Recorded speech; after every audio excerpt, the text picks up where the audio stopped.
Với phun. Ayo.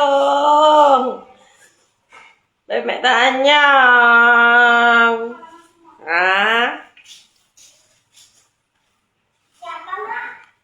Cho lợi gì đang chạ hả? Nhớ sao em mẹ nhông à?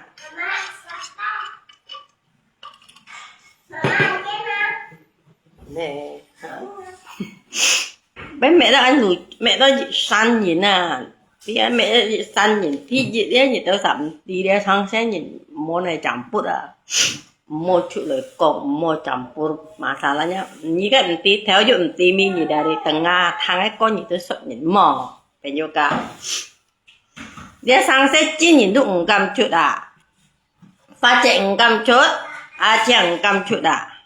Yeah. Như tao sử dụng đã bisa langsung thang ya họ luôn jipa sang pha chế sang hati dia itu percuma kalau bisa pha chế chốt chén chút à itu baru cho bukti theo chu chút lại như tao sao con phiên mà xả lên như em bị tao bukti pha chút lại như pha chế á như đủ lúc có nhãn chăng can chị có phải tìm bóng tin tốt tập to tung tập gì à tao còn đi ha tí thử tí mấy sang sẽ chị ca mảng họ khơi lép con gì mảng họ khơi lép bè là yang mana mo cho mà làm cho alung trên chứ nhị thang nhị bên miệng alung kí to chuyển phu sang ăn to đấy à mỗi dung mà miệng ai alung trên nhị juga nggak bisa bela sepihak intinya phát triển mảng chút à aja mảng chút à tapi nhị tao si san suất nhìn đều à kan lucu anh thấy chi à ya aslinya nhìn cam chút à dia nih cho masalah nhìn cam chút à pagi juga lagi bicara kan anyong phát triển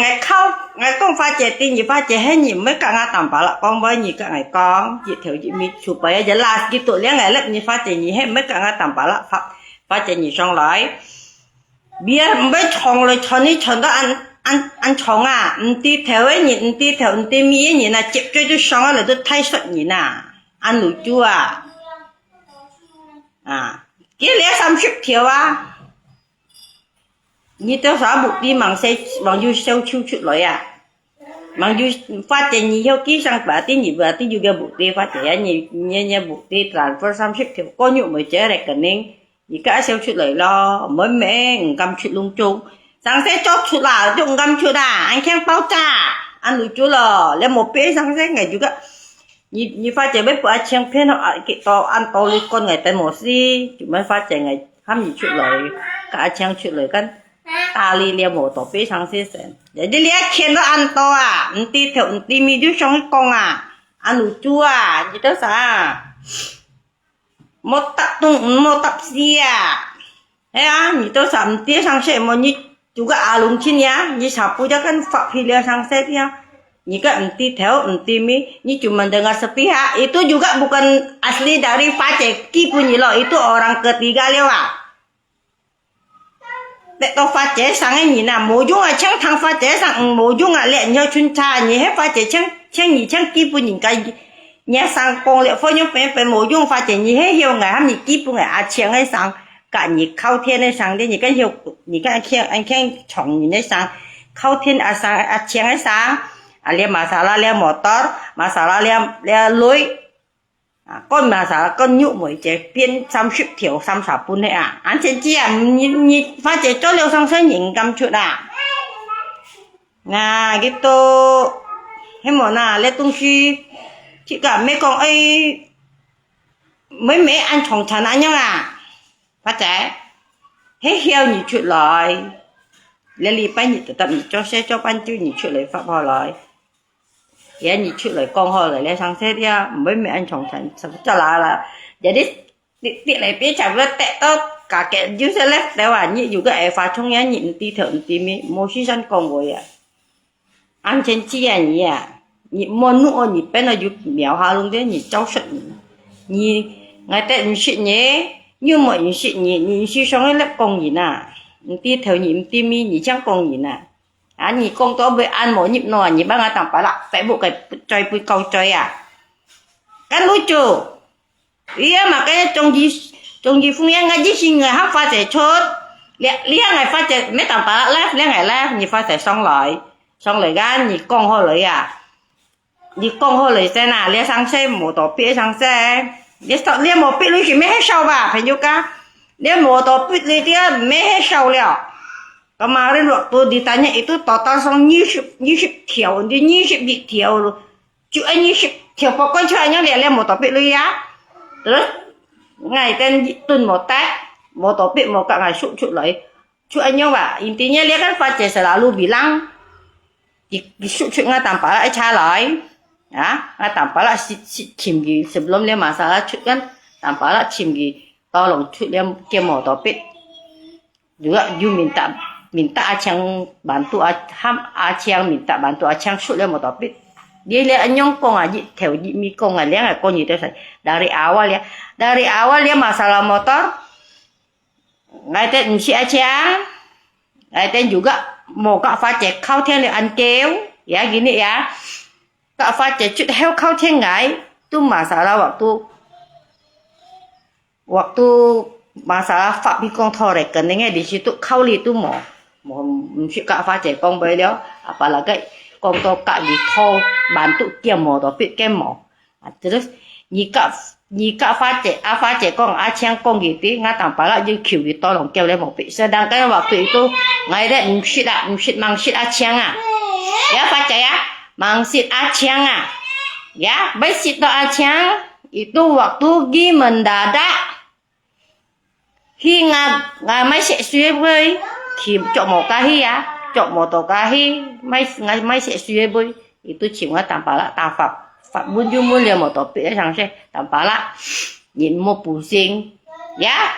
chăng ya nhìn một bù sinh cái ngày du cái sạn nhỉ chăng con nhìn một bù sinh nhìn một phần ghế để một tổ bị tất cả những sự lại tapi gì một con pha trẻ á gì một con pha trẻ miệng nhị sân buông ở thang nhau một tổ phết ơi nhị to lưới rồi số nhị tông ạ nhị to lưới nhà bạn em bia buổi PKB nhị gà đây nhị to hành như nhị to chạy nhẹ to chịu to lưới căn đi to tá lên đó đang sân chụp buông cái thang ngân theo ban hẳn ai cả ship chị chạy nhẹ lời phải á nhị cả ngày sân chịu to ta chịu xong anh nhị ship lằng theo ya to ta chịu hampir xong nhị ship nhị theo ya chẳng ya phát chạy ya nhị bây lượng xã công ty nhị chuyện có tòa Achang chuyện sắp kết con ngày tên một sinh ngày juga tí ya theo hai hi nga gerobak udah itu homo Tokyo selang beberapa lama ngày kan you cak lipai mau ya tu fanto cho này Achang ya fanto cho này itu ngày nanti fanto cho này hi nga gerobak kakak nga tampala kesa udah itu theo tampala chân bộ khafak ya itu kan ganti Pak Mai Sangse selalu tuh Pak dia mau topik deh Pak udah itu mau kabar Pak ya mau kabar kan you sikas yang tiap terus kau ten pun gak respon pun gak jiwa mau dedek papa panggil lah jadi you fan lain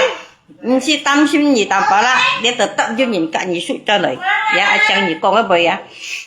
cả hai cái nhìn biết thôi nha rekening nhị kia pun gì selalu ju ten mỏ nggak tanpa lah kok anyong na ngày kia pun nhị Achang nhị kia pun dia nhìn aja di situ mesti tak tahu Fajr miệng karena janji ini nhị tiêu sakit seolah-olah nggak ten kia boleh motor itu fantong maka ini motor tuh nggak pernah pulang ke rumah moa ya misalnya nhị con mãi nhị Fajr lia ngày một dân nhị ngày sinh dân nhị Fajr thì chị Fajr nhị với kỹ lị theo lui bún Achang sụt một tổ bia lui với kỹ ship có theo gì đó theo còn ngày tên ngày giảm tế nhị Fajr waktu nhị với kỹ lị theo lui đấy cho mấy nhị cầm khâu thêm bún ngày cầm khâu bún ngày tạm bả là ở hay tạm bả là ngày yêu cả nhị yêu xã Achang công ty sụt một tổ bia cho nó như một tổ bia ở với nhà bố phụ bên nhị cái khâu thêm đâu Fajr biết nhị với bún nhiều con phen ăn to lấy nhị tiêu sản trên chuyện lương bạ lằng theo cái lương bạ lằng theo con ngày đây một xí cái nhị cả nhị sang xe chúng mình cái chân chìm nhị chuyện này con Fajr á như một tổ biết đây sang xe như sang nhị kia bung Achang ấy sang ya nhị kia Achang ấy sang bung ngày nhị một chân kia nhà sang Fajr một vô nhị chân kia nhà sang tiêu chỉ cả nhờ chuyên cha chúng mình thang ở bị ha Fajr 连你被打扫六毛啊，哎还你打扫六嘛枪你接高啊，ngày dù cái heo phát trái để cái in tiền nhá nhỉ mới xong lép để nhỉ cái mới xong lép à nhỉ ham nhỉ chúng mình ham nhỉ kịp cũng người tên a chang cái sang cả nhỉ con ai thầu liên thằng sẽ đi phát trái đi à cái tôi hiểu cho bụng thì liên nhỉ con anh nhau nhỉ kỹ sang lấy à tạm phải là tôi chìm kỹ à ghi chú con ghi một con à nhỉ phát trái bông bụt kỹ tapi ni Fajar sampai sekarang ni income dah lucu loh. Fajar sang saya mesti chọn chana, dia tu tak bagi tak ni nanti theo nanti mi cháu sốt ni na. Ya, siapa ya ju alung Cina nanti theo nanti mi cuma thang pun miao halung ki do Fajar li theo sa sang ha? Ki pun li Fajar sang ni alung Cina ni tu langsung sốt ni theo sa nanti theo nanti mi. Cái theo mang chút ba Fajar một chút anh chàng một chút buat apa ni theo sốt ni na. Anh tiên trí nhị tao sẽ thăng rồi nhị tao sẽ cầm lấy nhị tao sẽ tiêu cầm lấy và nhị tao tệ pha trẻ sống tệ đâu pha trẻ xong nhị tao tệ trang xong bà giờ đi nhị tao sẽ biết bia với liệt biết khít với cái biết khít đã nó chọc nhị cho nhị phá chung ya ăn lùi chua à kinh đã muộn nãy bé là liêu đấy cái con lý hay nhị hay với chăng mấy cả tạm phá lại con bơi nhỉ hết mấy cả tầm phá là con bơi nhỉ pha chạy ngày lép can nhỉ xong rồi vậy thôi có thằng cái gì tụ nó phi ta xin cao vâng ya liền ngay mô hạ rắc nhìn thụt đi tầm bút ngày tên motor mô à liền ngày tên pun nhìn ngay miệng lo vô ngay tầm phá lại miệng này rồi tôi vô ngay tầm phá lại con masalah motor sedangkan mau duit ngày tên nggak terima lo lui ngày tên mau kiam mua đồ bị nhị tao sao mua suốt chút à ăn lucu à lấy chứ phải lấy nhị tao sao chín mẹ chín chồng chán à chín cá nhìn à một gì ta chín cao ăn à anh thấy chỉ mua hấp gì tập bút mua à cái ác chân cái gì sebenarnya là cái sản làm bảo đu sẽ mua sẽ ra ăn gì ham này ra ngay đu cho sẽ mua cho sẽ ngay mình để bộ tủ đi ác chân chỉ dùng cái miệng hi bà che cái khu trung co bà gì bất偏là dùng pha trả lương ngày xin tí bà yang mana baca kalian ka Kimai bela liu ya jangankan naik lihat ngai kau thiên là liong chẳng cầm chẹp à anh lucu jangankan naik ngay mà đó dòng trái cũng tạm chẹp lipat aja nyemua alasan lipai semua mấy chẹp à nhưng bên sao lipai mau cho saya kemarin pha chạy cùng với ho bà cái sắm tuy miên cùng với sắm sạch teo miên cùng với tapi pha chạy mới khâu rồi à jangankan alasan lipai nyet mau cho saya không còn siêu cung à anh lucu gitu mau fan tuh tak tuh Anton gì nè ada siêu cung à siêu cung phải chưa ca itu saja theo du nanti theo tim miên mì biết tambah tambah mau langsung tambah tiểu trang à mau những cái xong à jadi liong ta cho tambah lah samken men còn quay phải chưa ca jika samken men còn quay lah chập kilo mỗi đồng tạ sẽ cầm chép ở cùng kim chỉ chứ các còn hỏi lại bilo như bà chung tiết dân chỉ như xin cái xe không mẹ đi thử mua thang nhiều như Facebook cũng cầm khen na tàu về là chứ các tàu về là hả em có nè đúng chung chút à là lòng ta cũng mới chút à leo bom chiêu à em bấm chu chiều rồi nhưng mà nó cảm nhận lại đại mày thì tôi nhìn thấy là ba tôi ngày tên há lặng nhìn kem trắng cái chim màu dia tinggal di mana lah ngay cari Oki lumpong nhìn bu Trang lumpong nhìn bu mau bu ya di sang chiều trong posisi mau bu di pun jauh itu jauh mau bu nhìn nha di lumpong pengen juga bu rokok apa cha di mau bu ya di mau bu thả chơi gác di mau bu ngầm chụp anh ngay mới bạn nhận lại ba đàn tôi đó để đi ra cái này gì tôi thầm tí như bà chưa luôn bà đã thầy bà đã cũng nhìn này tôi sẽ tặng nhìn sao không như cái xin ổ bút rồi bà có cái ấy mà xe lăng này liền nghe thầy bà đã cũng thầy biết má như không nhắm nhanh như ẹp bẹ đồ lòi mang tí bể lòi cái chi ba là Ai tí như cái bún nhiệt về ba bong phiền là bật phiền bật ăn hung là ha như bật phiền giang hồ ấy như này cha xin chuối mày chơi nhưng mày không còn ảo mày thằng độc mền đeo đi cái mang chi ra như chút lấy chồng ấy ấy cả mèo hoa lung treo đi mày chơi như bật lì bong phiền giang hồ như bật lì thầy phiền giang hồ mày ai anh giống sẽ bật lì thầy phiền Chị udah kirim mau 200 juta. Cái nhà mấy tia bè là lên đây thì mấy kia phần achang liong bạc thiểu con này tên một xia. Khi cả achang sang sẽ bị gì à? Khi cả achang cái bên dòng bạc theo. Khi mấy kia bạc con này tên một xia. Cái dòng bạc ăn theo cả achang sang sẽ itu gì? Mungkin sama achang trầu bu. Vậy thì tôi sẽ xin tí vào lên dòng bạc ăn theo mệt mặc cái mệt bùa sang sẽ. Tôi sẽ khoanh cái bùa kia hẳn luôn. Đấy, mệt cái bùa sang sẽ đó. Để làm đi đó. Itu santi loh. Met buah sangse, ya.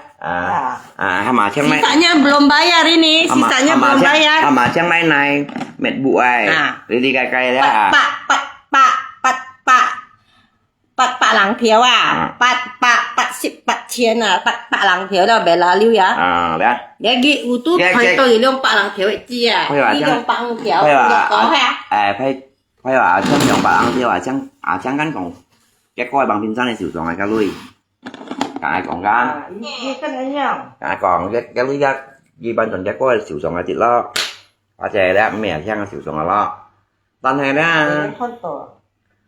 đó như phát chơi cho sĩ chuyên nha như phát chơi đó còn đồ đó cả chẳng mua đi tập cái sang sĩ như mà sao pribadi hả mà chẳng không mấy này hồng bụi cho sang kiểu dùng đi cả nhà sang xe nghe một đảo đi đã cho một như trong xoay xe đeo chẳng bị khe một nhà lưới bị cạnh như treo lưới mà cái bụt ta ra cái gì tới sang xe à? Anh nhau xài bị bà đi sang xe chẳng bị cái mà cô cái mẹ cái bột gì đâu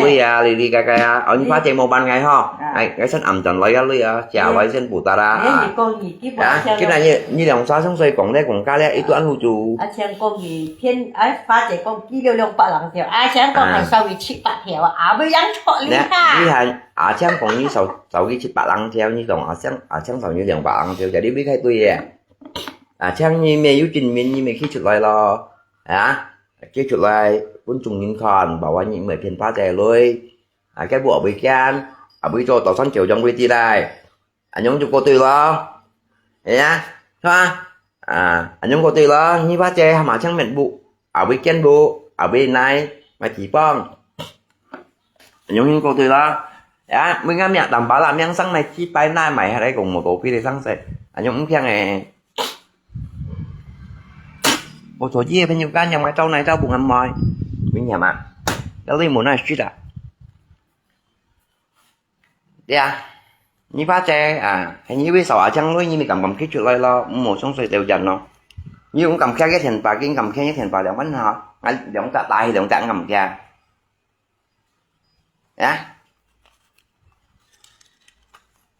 đấy bắt bà lăng theo bây giờ đấy chỗ chẳng chịu lời cái mày bắt bà lăng theo bây giờ đấy anh chú quỷ đằng xí để xịt ba chung để chung xịt ba thì chung xịt ba quỷ đằng xí xịt ba xịt lăng theo cái sai chú cụ tia chỉ phát triển mà trai xẻ coi đấy anh chú cho chung xịt ba đó ngày ai kan mới sắp nhìn đi mà nhi còn sai thì quy trả phiền mới đó bộ đêm du không ai tầm ba lại đi cái mà chỉ sau lấy đều không ai ti sao lồng thiền phà chạy đi đeo bộ xì chạy không còn dịch chạy đi đó lo cầm đừng chạy đôi khi chịu lại một tàu vịt ly cái nạ là có một tàu vịt ly kena makan batin theo si ada langsung lapor polisi nama Losuk sama Loji itu tak pernah kasih duit Losuk kaya banyak duit mana mungkin mau duit orang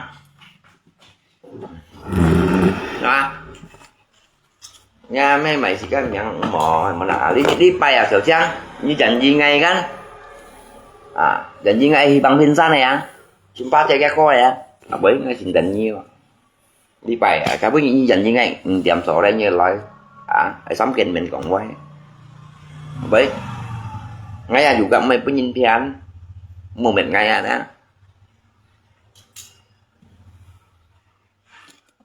đấy thấy cô gì thì thấy quả chẳng là một cái xe của anh xe không chị ca mùi nhông rồi các bạn nhưng mà sáng xe như làng xuống khi trở lại còn bay mình như mèo hai luôn ở xéo chụp cái bụt tì lại à như mèo hai luôn ở xéo chụp cái bụt tì lại nhưng khách ngày cô đến như bà trung à đi theo đi mới ra như ít ông kể ra như thầy ít ông kể ra tầm 3 thùng tầm 3 thùng này thầy tầm 3 thùng không còn là tầm 3 thùng nữa trên hoàn hết đòi không chịu luôn trên hoàn hết đòi đó chả đi đến như cái chuyện lại còn với còn họ lại một thằng theo cũng thằng môi thầy tầm 3 thùng bà đã ra như là mua làm thủ quán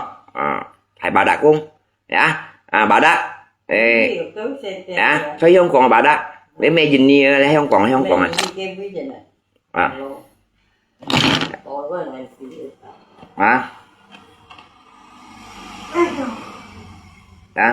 cứ chữ lại thầy bà đã cũng mẹ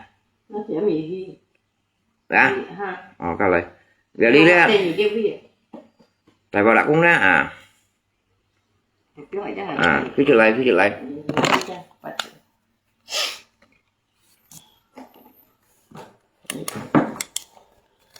anh bố chú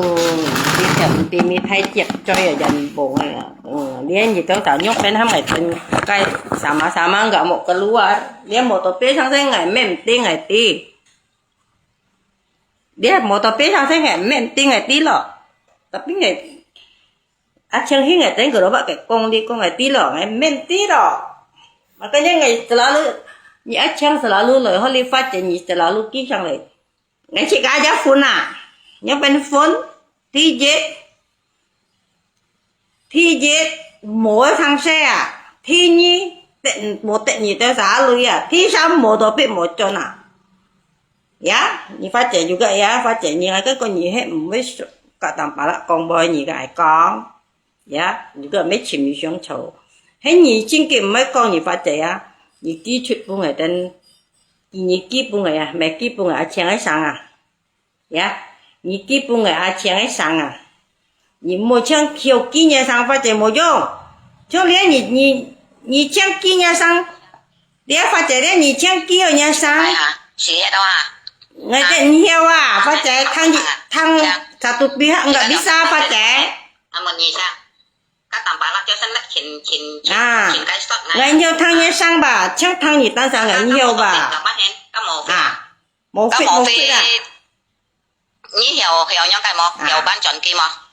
mà sao mình nhẹ chăng có một phi đã như lâu sao con mấy sang sinh này sao xịn các cái đồ công là bán thằng đâu đấy là có một đồ phi đã đi chăng nhẹ còn những mày cái mà nó chỉ là thấy xin con kỳ tăng cả tao được để sih ngày con gì tao sao tia duit motor ya itu bukan dikit loh duit motor itu bukan dikit loh kemarin masalah dia motornya sang kan total chiu achang ham nga tam pala total chiu lung chu biên mỏ tỏ biên bù phụ ấy sụi ấy tỏ lưỡi cái itu sama 20 条了20 lang 条了nga tam pala mấy total pun cái cái có udah nhìn chi sáu nhi teo chi sáu chi sáu nhưng mỏ tỏ biên tập với cả nhìn sụi trở lại tam pala nhỉ hết nhà một bị sụi trở lại nhà lô mới chả nhỉ mới phải chân cái dù mà chăng nhỉ có nhau con bé gắn anh gitu karena nhau tapi ten to lihat nyik ko Mia konsunya pada lepas tangan anh pha chế bách ki yuki lời pun kiểu một ki lời pun kiểu con ngày tên một si vậy chúng mấy ngày dưới một phía thằng xe nhị pha chế các con yuki chàng nhị chuyện có to chàng chuyện có sao thấy món nào biết cô biết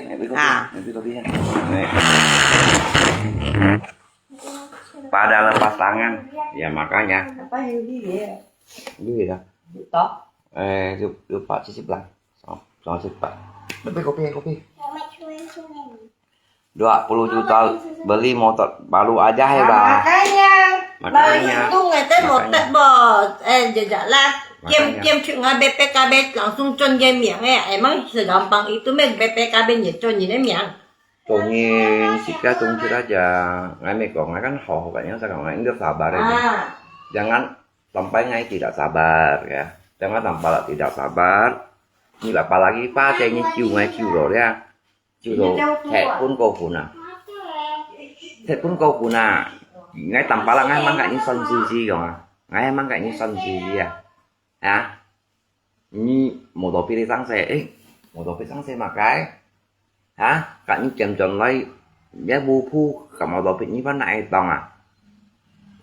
Nó như chẳng thì đang chầm chầm lấy nhúc mày chứng chỉ ra cái còn à. Nhúc mày chứng chỉ ra. Ngay mày tao có nhúc mày chéo. Nhưng mà chỉ thằng đã sáng xe mò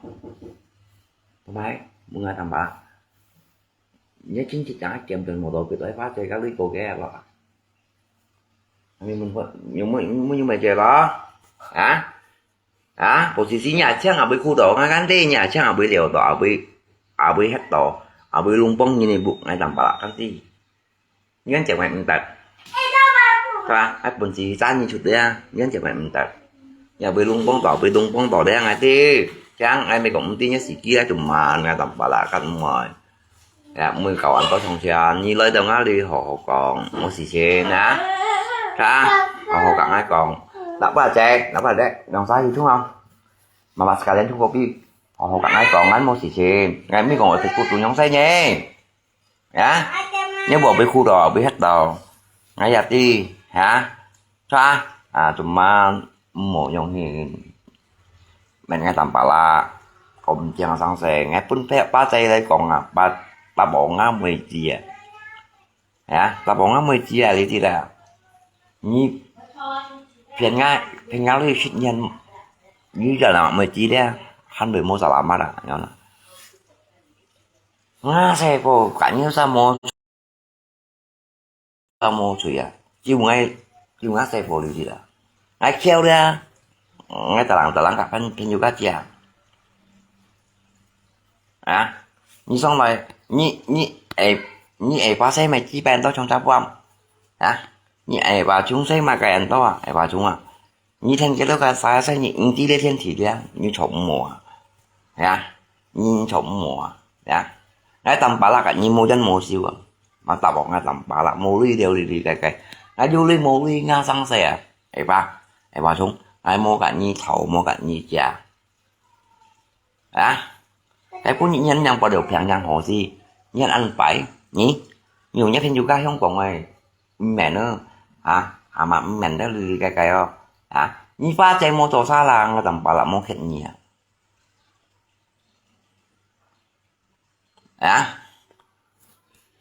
cho mô là như pha chạy đấy mô tô xa là đấy tầm bà là mô khét nhỉ như pha thầy với ma bảo đặng anh tí như mày sao đấy thầy với ma ngày em thịt nhỉ như bị cạo sao đấy chú trò phèn nhiều nhé phèn nhiều cá đấy trò tao xịt ngày như phèn nhiều cá đấy trò tao xịt ngày như tí đấy xì chín wow ăn cung theo còn đấy còn chiêu ăn từng lần đi còn chiêu đi còn đi còn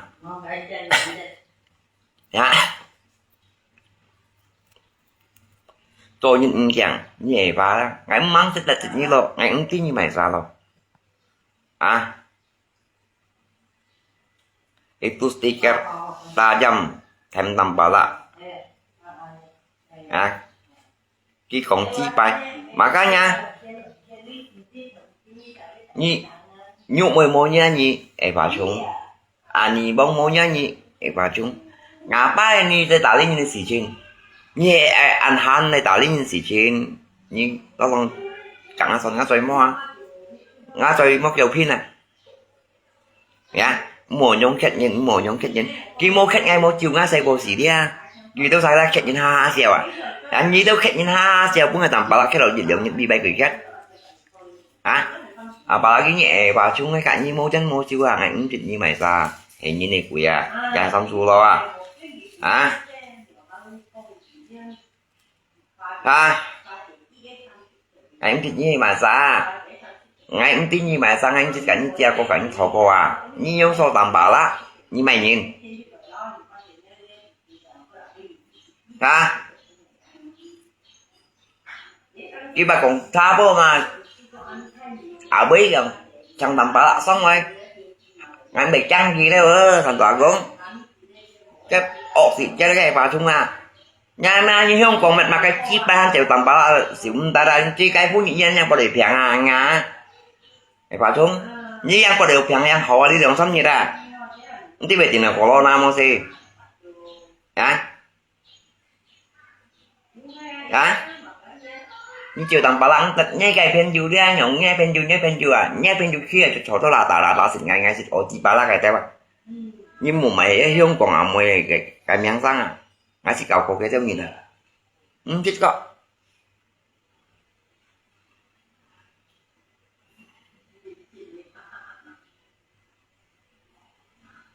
như ba thế cô của nó cái món chiều nó sẽ bỏ ra giống như tầm bảo lăng như mới chi à như món xà lามà những phen ngáo lưỡi em như dạo gà mà không ai chẳng gì phen nhá lưỡi shit phen nhá ba chè lưỡi chết cái món này ngắn chữ là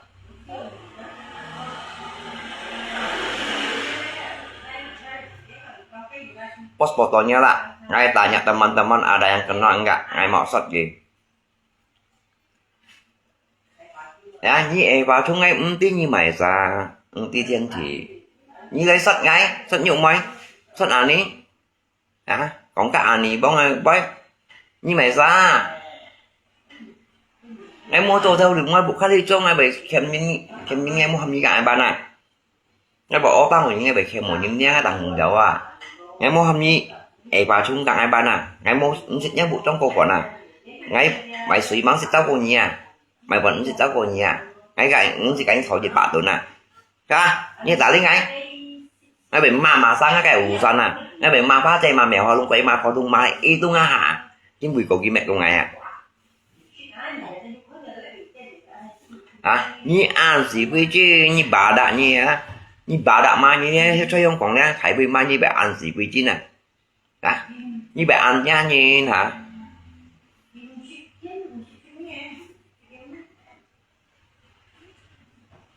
sao như ba trẻ đâu à hắn chịu ngã nhỏ mới chen mua xà làm mắt à cái mua xà làm mắt như nhỏ mới chi đi thì cái ngã cũng bởi sau đen hay sau như chịu ngã mới chi à như còn cái phen nhá lưỡi đen hay tầm bà làm ăn à hả nhưng mà cái nhà lưới shit giang ăn mòn à là bao giờ rồi những nia rồi trả lương xin mày à ấy chỉ chụp lại rồi còn quay rồi thì làm sao rồi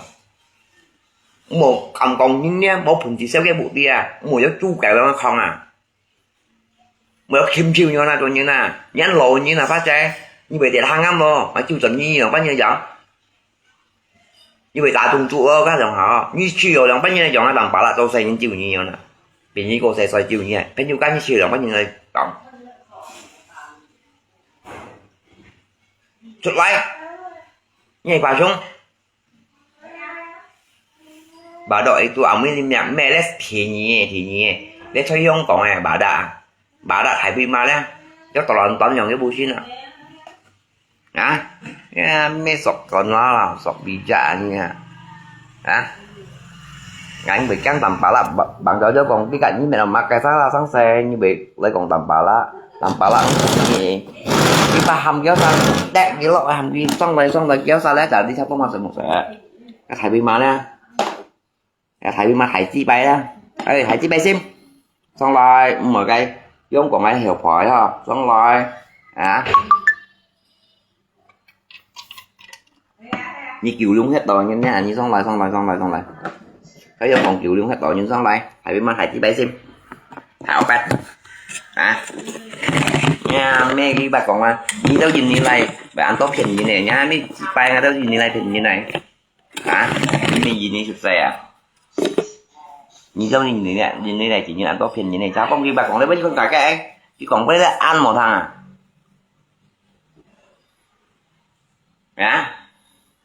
như chi bay họ mong chi bay hỏi một nhìn như này phiền như ba tấn sao chi bay hỏi bây giờ đây phiền nhưng một dần trên dần chỉ dần nhụng mọi dần ngay Sao chuột lại rồi bộ ti rồi.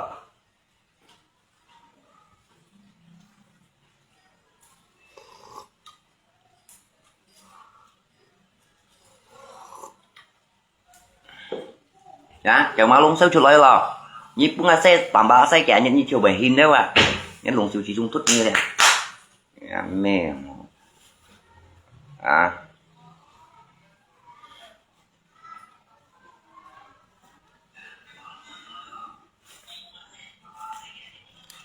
Đấy, bossnya siang à. Ngay biarnya kan juga tinggi si biji na cho yang kong ya. Ngay tầm pala bossnya siang đấy, nhếp juga ăn tôi càng cho điều rồi đấy. Càng cho phải phù đấy. Ya, nhưng còn như mày nhếp nhiều men sang ăn tôi không còn là mình đâu đi cái cái chứ bắt thì như si biji na, như còn ngay với đấy. Bật nhếp nhiều cái hiểu tia như chạy nhân nha, như cho yang còn hết to hết xoay ra, hãy vào chung. Ya, như si biji na.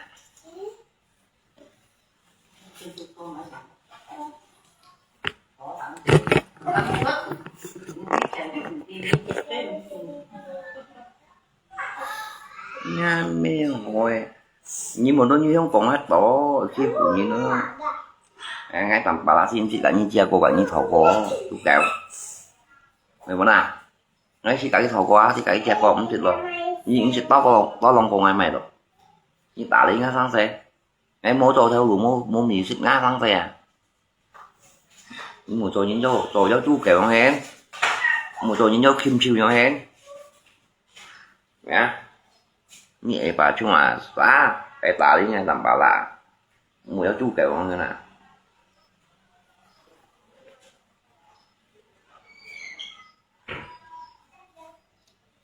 trong món nào đó cũng chỉ chăm chỉ cầu những sự nhang gì và ngay xí mà ba trẻ cả chăng à xuất lấy cái gì chứ này mà mèo hà luôn à ngay tôi muốn mệt gì như mày sao đi ra thì xong rồi tất cả cái ổ xì kia luôn tháp qua mà hay ổ xì kia chụp like phải như chụp like một cái hỏi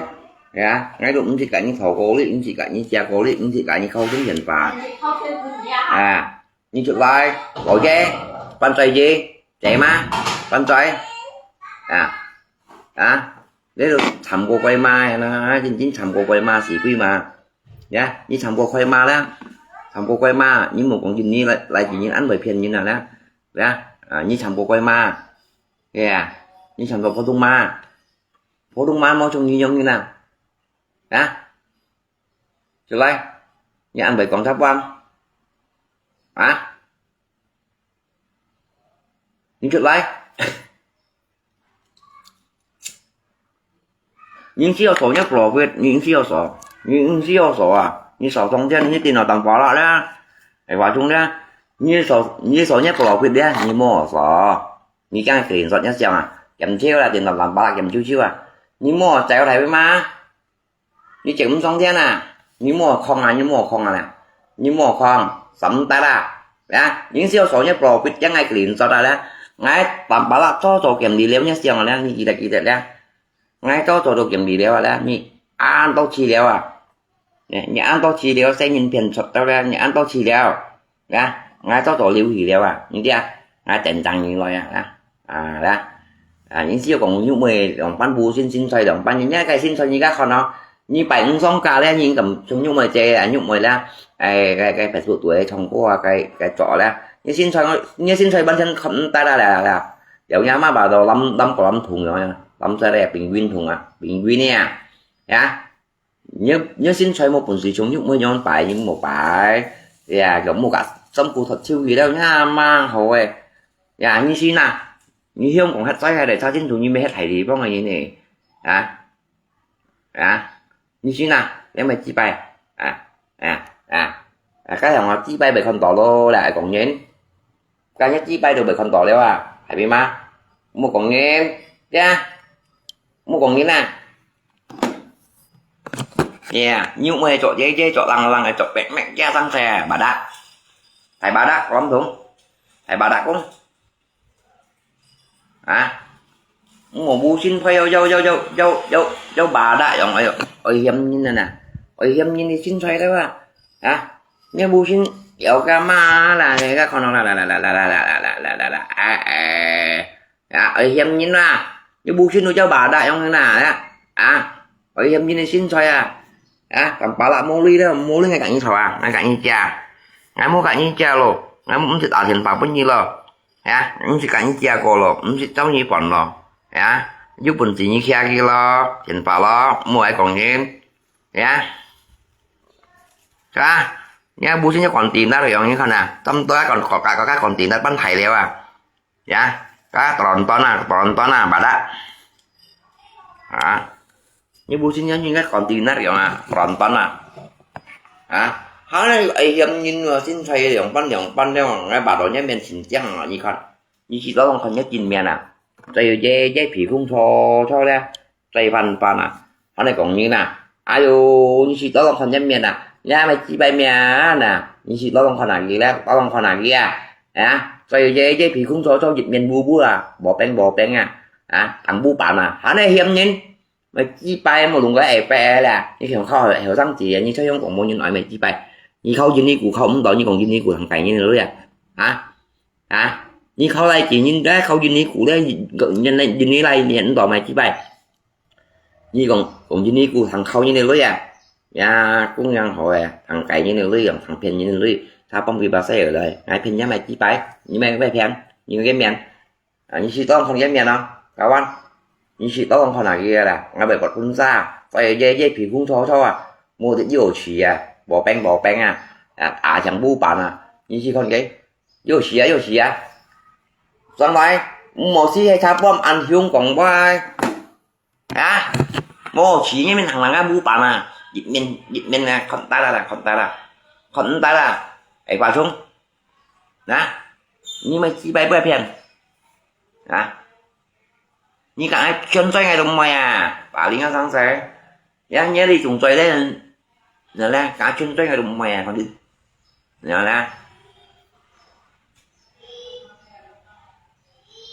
ngã chân xoay ngày đồng mày nhà mẹ tả lý nhìn mô tô theo đủ đâu mẹ ra cả cái chúng tính cảnh thổ lý đấy mấy sĩ cảnh thổ lý mấy cảnh những cha mấy cảnh khẩu lý mấy cảnh như cha mùi giáo chú kiểu nó em nghe đấy bật phiền ngang khẩu như này còn như nào như không còn ngang bật đi phiền ngang khẩu như nào còn nhé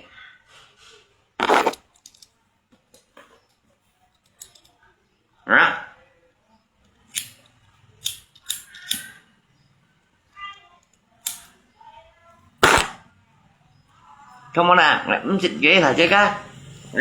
xịt cái không mà mỗi trà nhé nhắn xịt đấy không mà mỗi trà như thế nào sàn có ngái quá sao phong cả kẹo lép đây bà cảm ngái xịt gì quá còn ngái quá cảm nhiều hoa luôn giờ còn ha của mùa chào anh như buồn gì còn như nào buồn gì phải như là nhấn phủ cái nào xong rồi lo em như chủ như mua sao là như xong rồi chính chứ mà có lắm cũng em cũng như thế như mua sao là như cầm tầm xong rồi nhưng bởi sao là tại vì mà tại vì mai còn có đó luôn nhất trong tàu lộ vì là lặng xuống phải bu lặng xuống luôn nhất trong tàu lộ vì là còn đó nhãn bởi còn nhìn mà không nhớ xin xoay yếu tố chăng không nhớ xin xoay yếu tố chăng như kỳ tố đi như là nào đó như vậy mà nó lòng cũng nhất trong tàu lộ vì là còn những cái mà thầy mà những gì ở pri pet nhà con nha những gì giàu là những gì ở quần chê tạm phá lắm kém nhất trong kêu gì làm những chi là các quan như tí kia là ngay tầm phá lắm kém nhất trong kêu gì là làm không tiền cho đó là như số nhất profit tính cái lăng là như số thiên như từ tầm phá lại như mi từ mà ra như từ tầm phá lại đấy như mi từ mày như là ngay muốn thịt bệnh nhẹ những chiếc quần chi profit ngay tầm phá lại kém á các quan vì xí ra số vào ra cái nhìn lên giá dùng lên giá cái video như lỗi duy dân này dành cho đây nhìn gì thích rõ thích này như là nha mấy tiền chi lồng mời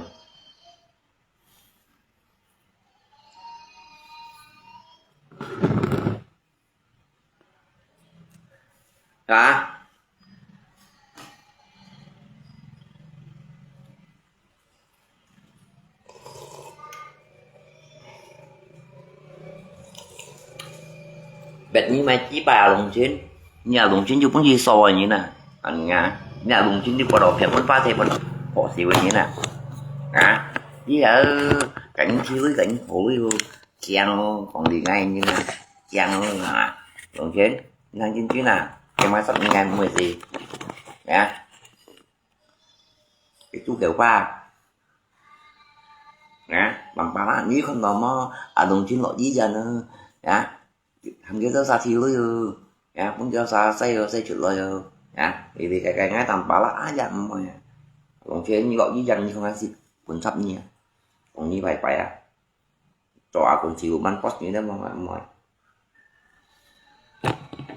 thằng cấp mèo hoa luôn mà sáng xây như chỗ đấy khác nhận cái như in trong nhà nó một cái gì á chỉ ca xem tiền tạo đi rồi à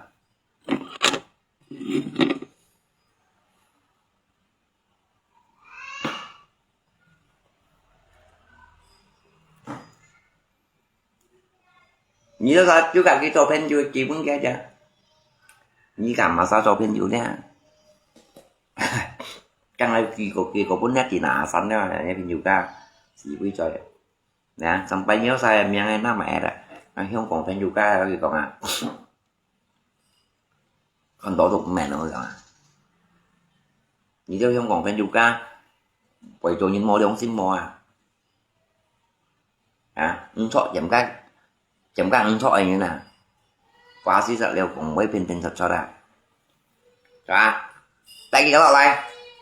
cả cái bún xí đấy bà chung bún xí đấy cái bà đã đấy bún xí xong nhá lấy phải phải khá khoang đấy bún xí xong nhá lấy phải à hả nhiều cái xong rồi ngon thì ngay sau đây á hả đi buồn xì cả cái lấy về phải ngay sao không cả kẹo ngon luôn nữa như xong rồi đó hả em ngay em đều mà em dụng mày em đều như chỉ còn to lắm nha còn nhá bố xí nè kiểu ra mấy gì theo mà ăn dầm đó hả như chỉ to lắm còn nhá bố xí nhỉ lại nhá bố xí nó ra mua cái còn như kiểu to chăng như phải bị mà như kiểu chăng như này vào xuống dạ ấy em nhìn xin xoay tầm bá lạ mong đi đâu à ngay chồng nhỉ thành có là như ra tiền phủ đi mày chi bài như chỉ đầu tiền phủ à hả như thầu tiền phủ đi mày chi bài hả ngay còn ngồi nha ngắm ma mèo hà lung mà phá tay màu nha nhân tao tạo đi hả nhân tao tạo đi à thầy má bà đó nhân tao tạo đi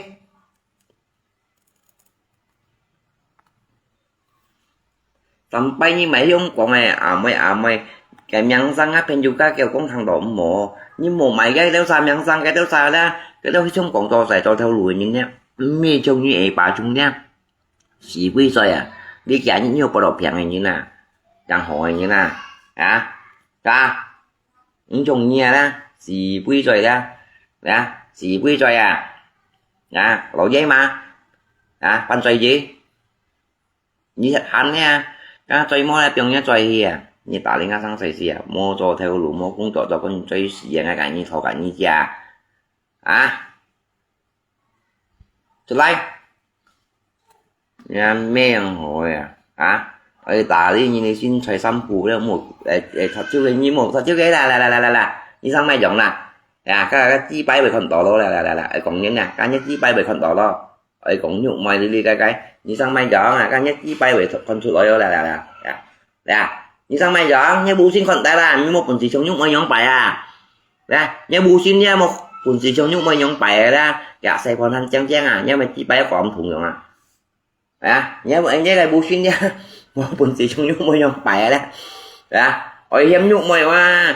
phải cho thằng khu trò tận giống một cả thằng khu thật siêu gì đâu nhá mẹ thật siêu gì như cầm bông tù như thế gì cầm bông ngắn này như ra trên chủ chịu đi nhìn đâu như thế luôn phải chịu đi nhìn như thế không phải chịu đi nhìn và đã thấy biết mà như đây không phải chịu đi nhìn thì cũng cho bà phải chịu xuất an phải còn nhưng như đây không phải chịu đi nhìn không phải chịu đi nhìn nhưng nhân gì của nhận tòa nhân xoay nhận tòa nhưng mà còn phải nhìn đi của thằng phiền nhìn đi đâu nhà mấy giáo viên mình nhìn đi xuất xe rồi đến chi dùng còn quay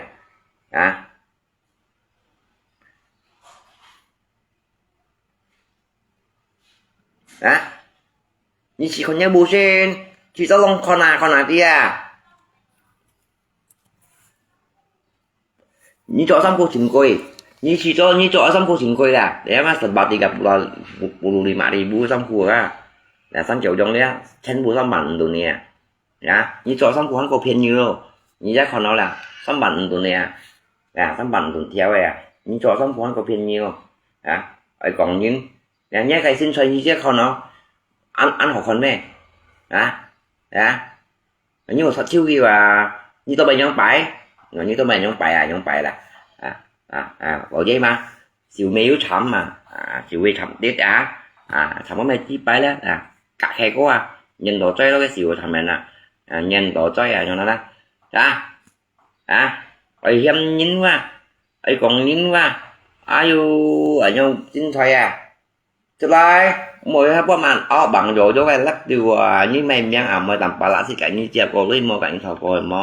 cái bên cái cũng đi phiền thì cả nha miệng mà sai phiền ní nhìn chi nè mà sai phiền nhắc nhau nhé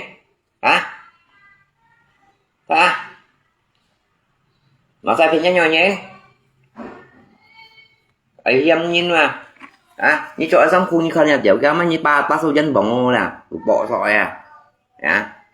những cái bị liên trên phủ ly nhìn mò với tỉnh còn tỏ ra cái chiều thùng sinh nha mai những mai giả phải bộ tụ ma phát chè mà là ăn một thằng mai nha riêng cái mai như mà chuột like ngày mình mà phát chè là phát chè cái pion tiêm mèo đúng cái pion tiêm nào như chuột like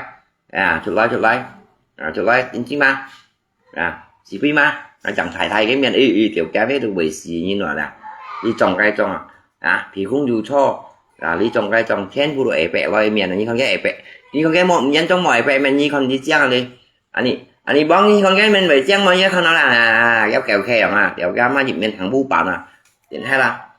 dịp mình thằng bu bạn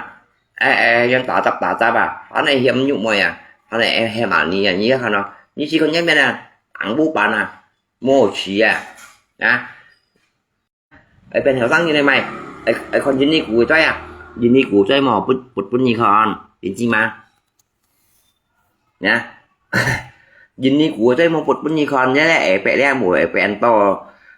quần chi profit đấy vậy xuất ngay从quần chi profit như quần chi xong thế nào nhá quần chi ba đài quần chi profit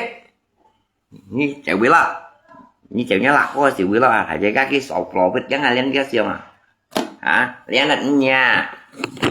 còn nhá cái chỉ dùng thành chẳng đều bị thôi nào mùa hiểm nhụ mùi đấy nhưng mùa hiểm nhụ mùi dòng bánh nhìn bảy ba như các con nèo như chỉ con nèo này con này cái là nhưng mà chọn những người chọn xong cô chọn còn chọn chơi như thế nào như cái khẻ mày nào nhăn mày nào để ông cha có bị từ bua đến hát chẳng bắn như vào chung này để ông cha có bị ra đấy chả có lại bua đến hay là chẳng bắn chẳng bắn câu là chẳng bắn câu như vô như chụp bao dân bọn chẳng bắn câu ấy em nhụng mấy season cô cho chẳng bắn ăn bu ấy em đi cái ai ở trên chi nè như chị tao còn nhắm mẹ trên chi nè mua chỉ một trò nhưng nha như con này là chẳng bắn cao bên nhiều chẳng bắn cao kẹp pha thằng bắn cao bu chi này con ngắm hết làm bảo là kẹp pha về cô chẳng nghe kẹp pha đỏ có lên về cô chẳng nó bình nhẹ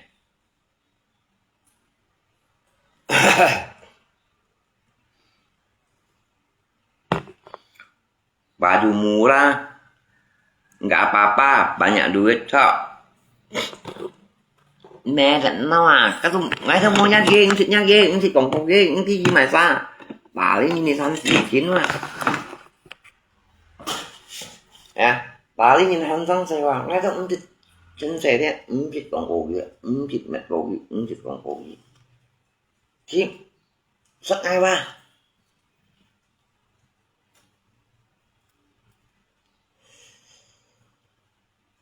ngay thịt còn cổ ghê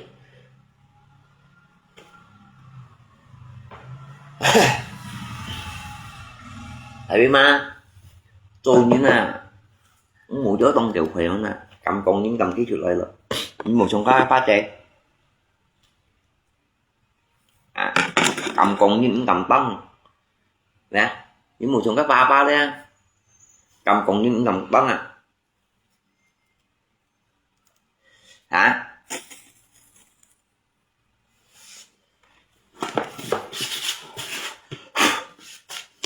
ra ai cầm còn những cầm tóc lo lại với mà như chim tè na ở trên vẹt bộ tụ thổ chứ tại vì mà đó như tôi cầm còn á cha tao như nhà nữa đấy hồi sáng thì như bộ xì xiên mua lột cũng mà tao ở chung lột cũng mà cầm còn á cha mua còn gì ní của xích bảo hiểm thật ra nhưng mà nè tại mà nhưng mà còn sinh viên ấy của xích bảo hiểm thật ra cảm ơn ông một thằng này hãy bên mai nhớ đi kia với muốn mấy trận sinh viên ấy của chung những cái xí xỉu nó tại bên mai đó hãy bên mai nhớ mày xin xoay ở hiếm nhủ mày cái nhủ mày mua nha như ở hiếm mày làm bà lạ mổ hiếm nhé nhớ mày xin xoay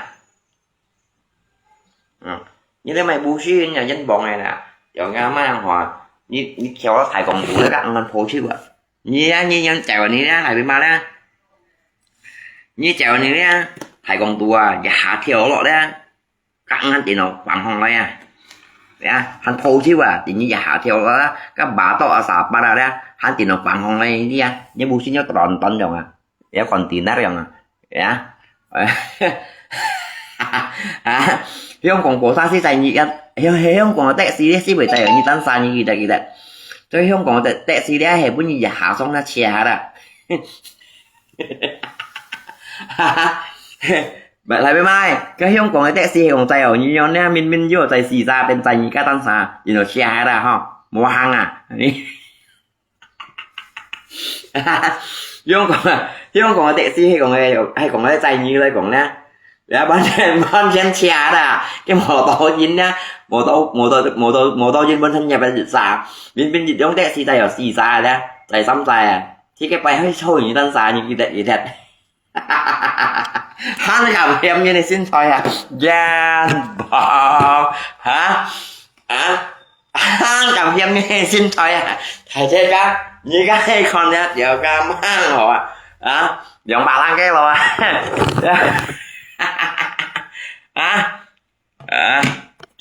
jangan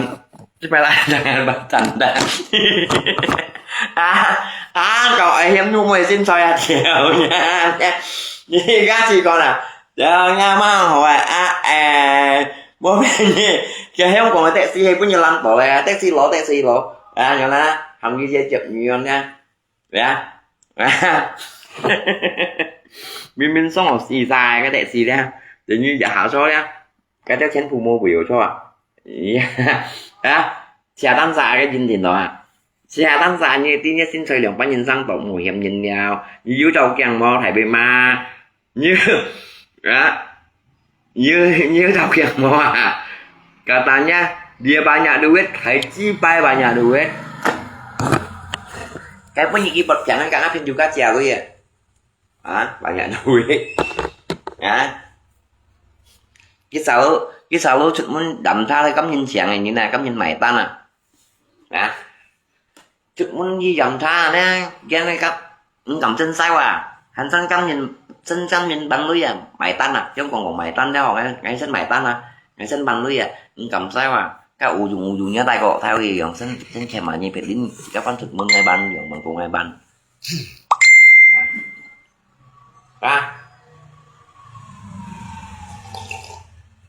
này với ma xong lại kỳ xin mô dùng là ngánh xịt nhẹ này với ma ngánh xịt nhẹ đó như xong lại thằng mà nếu quần chỉ dưới nên lít như xong lại như kỳ xin cũng ngay mô dùng ngày mới cạnh như mới chậm nhất khi nào cái như bảo toàn ngay cạnh như thổi bây giờ như quần chỉ đấy như xong lại là kỳ sang bên nhà xuống nhìn chắc bẹ như quần chỉ còn như nó thải bị ma đấy như xong lại là như mỗi phòi cái ứng xịt như mày xa chỗ nhìn nha mùa chim gì vui à như khoai ngày mua thành nhiều khoai à hay như chín chóng khoai ngày sáng chiều dòng đi để ăn có sầm châu chầm à không theo sầm mì bởi cả nhiều luôn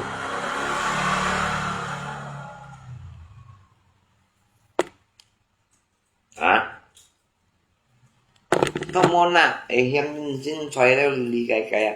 dạ tại bên má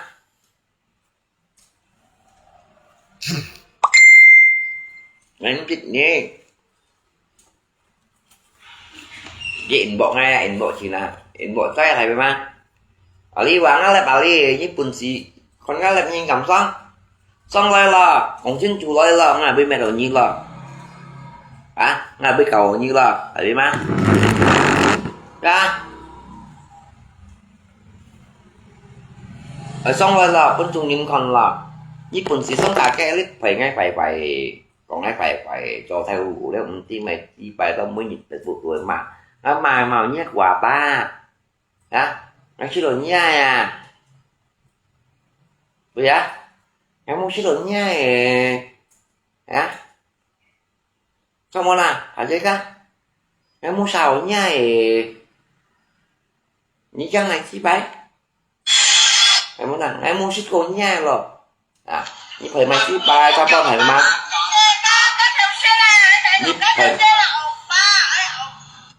như phải mặc cái lò như phải mặc cái lò các tùy sĩ hiểu với tùy ý chăng là các thầy bên củaคนđấy là nhà biết ở bên giống nè ở bên mồm mẹ đồng như nè bà câu số ca đi đó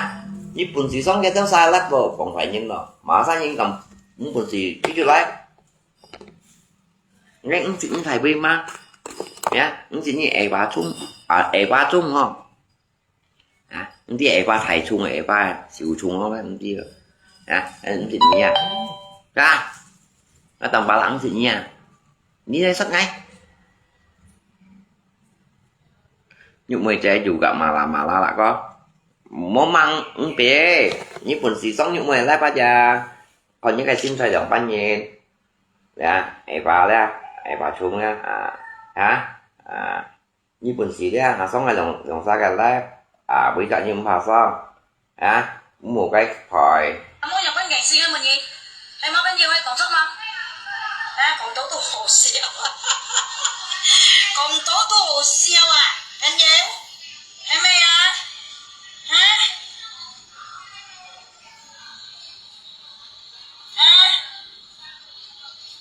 em nói này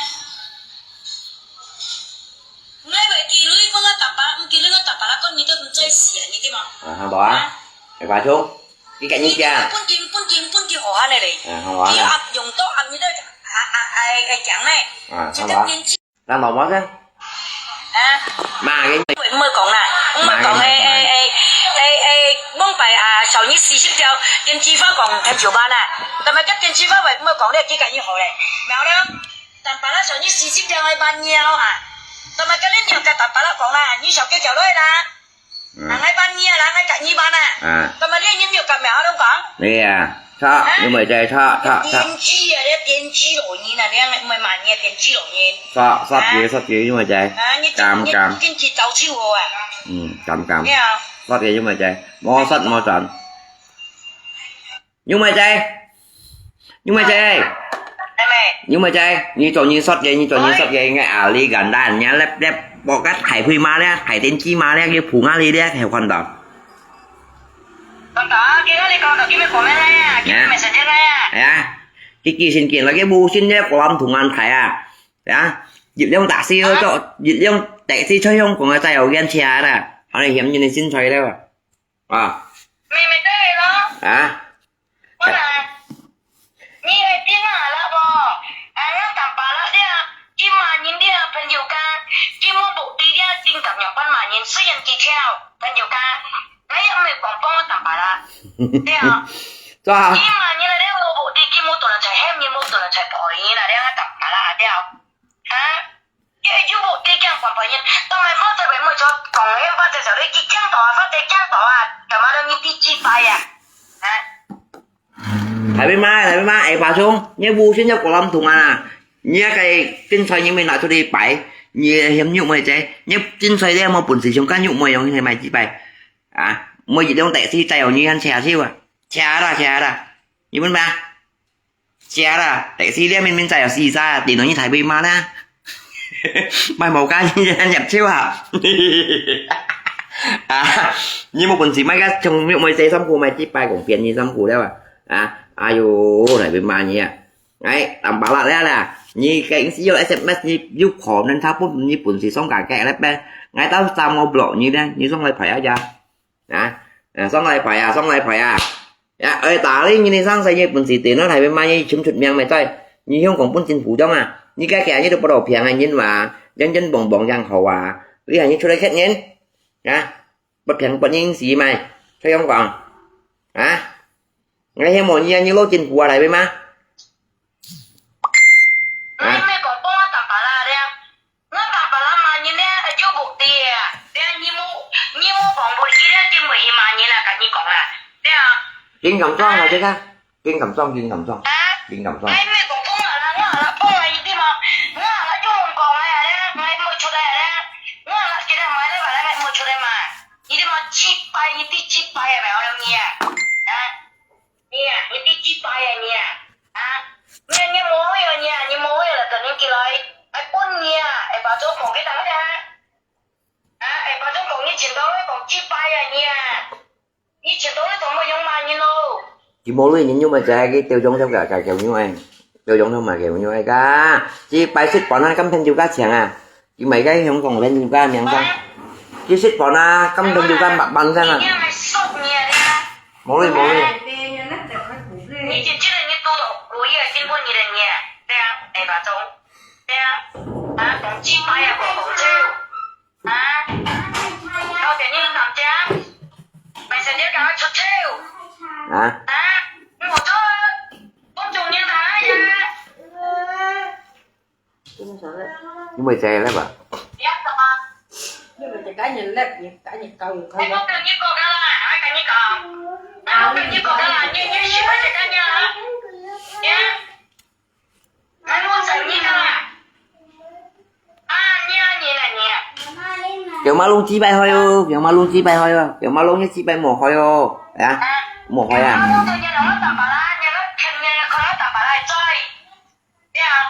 bây giờ tôi lấy bông lại là đừng có gì hả anh kia thì cháu gì em nói nè khi tôi cũng dùng khi tôi bảo theo gì nó là giờ dùng cả chiếc chân chân bóng lắm nhưng mà nhận nó là như kia tôi lấy bông lại là như chiếc nhận nó là chơi đâu hè nhưng mày chơi vô dần như nó chơi cái xin giống như nó chơi phải chơi cái đó nhưng mà nhận nó là chơi như bởi giờ tôi lấy bông lại là hay nó là dùng mấy công tuân chịu à một chiếc bay ở nhà mèo lưng nha mấy hạt cũng tin chiều cho mấy hạt cũng tin chiều mèo luôn cho nó ăn phải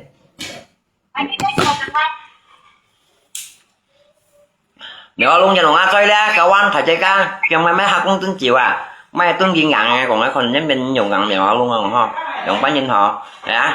dùng mua xi nhon nó mấy cá âm mấy hạt cũng không mấy mặn căng phải theo để tuấn chiều xít nữa rồi phải chơi ca chỉ ca còn như mèo lưng xuân mai như mèo lưng xuân mai mèo lưng chẳng bất nhiên phải là kẻ sẽ chơi như sao là chi bay như nghe nè phải chơi ca cổ như mày chơi đi ngay tầm bảo lại đi cái nhìn có nhìn nuôi ngay như cái nhìn mai chơi con là mèo lưng nha chi bay nha lo như mày pro pila ra đừng coi